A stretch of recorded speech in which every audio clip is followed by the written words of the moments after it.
The Utah Utes coming off a successful 10-3 campaign in 2015, but without their starting quarterback and backup, no Travis Wilson, no Kendall Thompson, heading into this fall. We bring in Shane Roberts from Block U to help us sort out the candidates for this starting job. Shane, it's always a pleasure.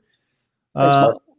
Let's start with the three candidates and the guy that Utes fans are really hopeful for, and that's this redshirt junior, Troy Williams. Let's start with him and your thoughts about what you've seen, what you've heard on Mr. Williams. Yeah, when Utah landed Williams from the JC ranks, a lot of Utah fans got really excited because he was a highly touted kid coming out of high school. He went to Washington for a season, so shown some very good flashes. When Chris Peterson got hired at Washington, the system and I possibly know a couple other things really didn't mesh with Williams' personality, so he transferred away. And then obviously he's now up on campus. He kind of participated in spring ball. He ended up getting injured in about the second week, so he really didn't participate from week 2 on. But ever since he showed up on campus in January, Coach Whittingham has been glowing in terms of the kid. He's been very positive. He said since he's come on campus, he's just been kind of that alpha male, which you really want to see from a quarterback. He's taken ownership of the quarterback group, of the wide receiver group. He's a good size. He's about 6'2", 215, 220 pounds. A good size quarterback, maybe 6'3". So he has a very nice throwing motion, very strong arm. He's also a runner, so very dual threat, but thrower first, runner second. He's probably the most prepared quarterback on the roster because he does have Pac-12 experience. Once he actually transferred from Washington, he said he will be back in the Pac-12, and the moment a Pac-12 school offered him, like Utah, he jumped on it and signed right away. So fans anticipate him being the starter going into fall. But there's a little bit more jockeying than I think a lot of fans kind of anticipated. Got another redshirt junior in the mix in Brandon Cox. He stepped on the field with a little playing time in an Idaho State game in 2014, ran for 22 yards, threw a few passes around, injured his foot last year. So he sets up as one of the guys that will battle as well. Yeah, Cox has been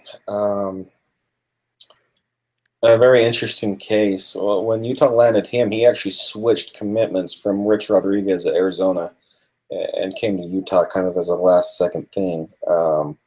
Another dual-threat quarterback, lefty, which Utah, I don't know if Utah's had a lefty in quite a while, at least since the 90s, so kind of a different look.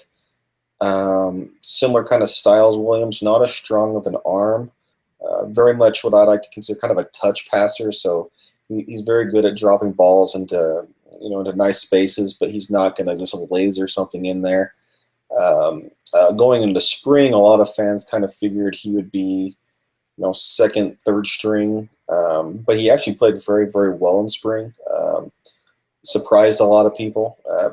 Actually threw his name into the ring in terms of being a starter, probably a lot stronger than a lot of people kind of figured. The problem with Cox is he's been very injury prone throughout his entire career. He's had foot injuries, ankle problems. I think he might have hurt an arm or a shoulder at some point. So he's just had a hard time staying on the field. But he's a very promising talent. And he showed very well throughout spring. He didn't show very well in the spring game, though. So that was some concern for fans. Traditionally, he'll show you just a crazy highlight play, and then the next play he'll throw a pick six. So his consistency has been very concerning for fans, and he's performed better than we thought he did in spring, so he's got a chance, but still, I'd be surprised if he comes out as the starter. Very difficult, of course, for a true freshman to step in, grasp the offense better than the guys already in place, and grab the starting role. But this guy, Tyler Huntley, 16th rated dual threat quarterback out of Florida. And obviously Williams doesn't have time in this system, and Brandon Cox very little, even though they're both redshirt juniors. So maybe Huntley's got a shot. Huntley is very, very exciting. Obviously, you mentioned him, 16th ranked, dual threat. He was the Gatorade Player of the Year in the state of Florida. A lot of people kind of think his size might have held him back. He's a little shorter, but the dude has a cannon. He throws, without a doubt, the best deep ball on the team. He has a lot of moxie for a freshman, something I haven't seen in quite a while. Yeah, the dude just commands, respect once he's on the field. Again, as you mentioned, dual threat, but he's a thrower first, runner second. He enrolled early, so he had an opportunity to participate in all spring ball. And probably the one benefit of Williams going down is Huntley getting a lot more reps, a lot more opportunity.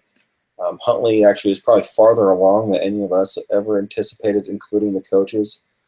The coaches have been very surprised with the kid. Dennis Erickson, Utah's assistant head coach, actually pulled the kid out of Florida and has just been ranting and raving about the capabilities that this kid has. You can see the talent just oozing out of him. The question is seasoning.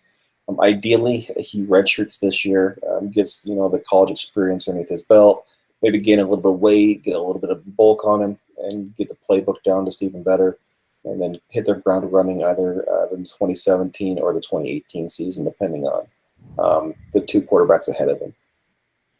And of course, Shane, as you well know, not to discount Travis Wilson's contributions, but the offense wasn't on his shoulders. He ran for 7 touchdowns, threw for 13, won a lot of ball games for Utah. But again, the guy that replaces him doesn't have to throw it 45 times and throw 35 touchdowns this season. Take care of the football, make the right reads, and maybe provide some athleticism as a couple of these quarterbacks are able to do. That's absolutely correct. Utah's strength offensively is the offensive line. So they have arguably the best offensive line in the Pac-12. They landed the #1 JC offensive lineman, Garrett Boyle. Garrett, I can't remember his last name right now, but he was the #1 kid in JC. Everybody wanted him. Alabama. He could have walked onto any campus in the country, and they would have given him a scholarship. So their offensive line is solidified. It's very, very good. Obviously, they've had a 1,000-yard running back the last couple seasons. Obviously, Devontae Booker helps with something like that. But this is a very experienced offensive line. They're very, very good. So they should be able to help break in any quarterback very well, including a returning running back, which started. He started 2 games last year. He had probably about 400 or 500 yards in those 2 games. So he was very productive. They have some good incoming running backs that will help soften any landing for any of the quarterbacks. So, yeah, you're very much right, Mark. It's not going to be about having to go out there and throw for 3,000-4,000 yards, 25, 30 touchdowns. It's going to be about, okay, can you manage the game? Can you be able to take care of the ball? Can you make some plays? Namely, when the defenses are stacking the box, can you maybe sneak outside on an option read, or can you hit a tight end over the middle with a slant or a seam route? So it's very much going to be can you complement the offense opposed to leading the offense. One of the more wide open and intriguing quarterback battles headed our way in August for a top 25 program at Utah. Shane Roberts, Block U, helping us break it down. Thanks a lot, Shane. Thanks, Mark.